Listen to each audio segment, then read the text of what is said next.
हारना तब जरूरी हो जाता है जब लड़ाई अपनों से हो, और जीतना तब जरूरी हो जाता है जब लड़ाई खुद से हो।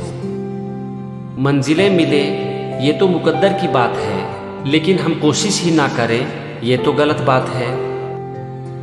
दोस्तों, ये बात कही है सर हरिवंश राय बच्चन ने। जब अपनों से लड़ाई हो ना तो अपने ईगो को छोड़ना पड़ता है। बहुत बार एक छोटी सी बात को हम बहुत बड़ा बना देते हैं, क्योंकि हम किसी भी हालत में सामने वाले को छोटा और खुद को बड़ा प्रूफ करना चाहते हैं। और यही कारण है कि हमें दूसरों की शिकायत करने में ना बहुत मजा आता है। हम बिना मतलब का किसी के साथ बैठकर दूसरों की शिकायत करते रहते हैं और उसमें हमें मजा भी आता है, लेकिन हम ये भूल जाते हैं कि हम जिस चीज़ पर जितना ज़्यादा फोकस करते हैं ना, वो चीज़ उतनी ही हमारे अंदर ग्रो करने लगती है। अगर हम दूसरों में कमियां निकालते हैं, उसकी शिकायत करते हैं, उस इंसान में क्या खराबी है उसके ऊपर फोकस करते हैं, तो एक दिन यही कमी हमारे अंदर आ जाती है। क्योंकि ये यूनिवर्स का नियम है कि आप जिस चीज़ पर जितना फोकस करोगे वही चीज़ आपके अंदर बढ़ती चली जाएगी। बहुत आसान होता है दूसरों की बुराई करना और दूसरों में कमियां निकालना। हम इस बारे में शिकायत करते हैं कि दूसरे किस तरह से खाते हैं, किस तरह से बातें करते हैं, किस तरह से पढ़ाई करते हैं, किस तरह से बैठते हैं, किस तरह से उठते हैं। हम दूसरों की छोटी छोटी कमियों पर फोकस करते हैं और फिर उसी चीज़ को दूसरों के साथ शेयर करते हैं। लेकिन इस तरह से अगर हम दूसरों की कमियों पर लगातार फोकस करते रहे ना, तो ये हमारे माइंड में ग्रो करने लगती है और एक दिन कमी पर फोकस करना, निगेटिव चीज़ों के ऊपर फोकस करना हमारी आदतें बन जाती है। और फिर हमें इस दुनिया की हर चीज़ में बुराई नज़र आने लगती है, कमी नज़र आने लगती है। पता है इसका कारण क्या है? हम दूसरों की क्यों शिकायत करते हैं? इसका सबसे बड़ा कारण है कि हर इंसान एक दूसरे से अलग है, और जब दो तरह के लोग होंगे, दोनों की अलग अलग परवरिश होगी, दोनों बिल्कुल ही अलग वातावरण में रहेंगे, तो जाहिर है कि दोनों की सोच भी अलग होगी। और जब दो सोच होगी तो थोड़ा बहुत तो डिफरेंस आना ही है। लेकिन दो इंसानों के बीच का जो डिफरेंस है ना, यही एक सोसाइटी को अच्छा बनाती है। जरा आप सोचो कि क्या आप उस सोसाइटी में रहना पसंद करेंगे जहाँ पर हर इंसान एक ही तरह के हो, हर इंसान की सोच एक ही तरह की हो? क्या इस तरह की सोसाइटी में रहकर हम कुछ सीख पाएंगे? शायद नहीं।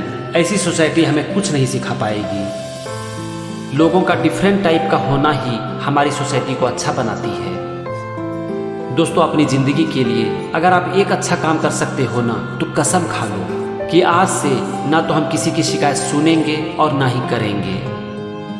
अगर आप किसी की कमियों के बारे में कुछ बोलना ही चाहते हो ना, तो उसके बारे में दूसरों से बोलने के बजाय सीधे उसी इंसान से बोलो, क्योंकि आपकी ये क्वालिटी आपको एक अच्छा इंसान बनाएगी। बिना मतलब का दूसरों की शिकायत करना, दूसरों के बारे में कुछ कहना, दूसरों से जीतने की कोशिश करना, दूसरों से आर्गुमेंट करना, ये हमें एक कमज़ोर इंसान बनाती है। दूसरों को आर्गुमेंट में हराकर आप कभी नहीं जीत सकते। कभी कभी एक रिलेशनशिप को अच्छा बनाने के लिए हमें दूसरों से हारना पड़ता है। आर्गुमेंट को ख़त्म करने के लिए कभी कभी हमें ये कहना पड़ता है कि चलो ठीक है भाई, तुम जीत गए और मैं हार गया। ऐसा करके ना आप हार कर भी जीत जाते हो, क्योंकि इससे दूसरों के साथ आपका जो रिलेशनशिप है ना, वो खराब होने से बच जाता है। और इसी के बारे में सर हरिवंश राय बच्चन कह रहे हैं, हारना तब जरूरी हो जाता है जब लड़ाई अपनों से हो, और जीतना तब जरूरी हो जाता है जब लड़ाई खुद से हो। दोस्तों, अगर आप जिंदगी में जीतना चाहते हो ना, तो खुद से जीतो, अपनी कमियों से जीतो, अपनी कमजोरियों से जीतो। रोज खुद के अंदर झांक कर ये देखने की कोशिश करो कि आपके अंदर क्या कमी है, आप किस एरिया में ग्रो कर सकते हो, कहाँ पर आपको खुद के ऊपर काम करने की जरूरत है, और फिर उसके ऊपर एक्शन लो, उसके ऊपर काम करो, क्योंकि ये चीज़ आपको अंदर से स्ट्रांग बनाएगी। हम कुछ कोशिश करते हैं और जैसे ही एक दो फेलियर हमारे सामने आती है तो बस हम हार मान लेते हैं, और यही है खुद से हारना। तो फ्रेंड्स, दूसरों की शिकायत करना बंद करो, दूसरों की कमियों पर फोकस करना बंद करो, और खुद के अंदर झांक कर देखो। अपने आप को मजबूत बनाओ, अच्छा बनाओ, और मोस्ट इम्पॉर्टेंट, कभी भी खुद से हार मत मानो।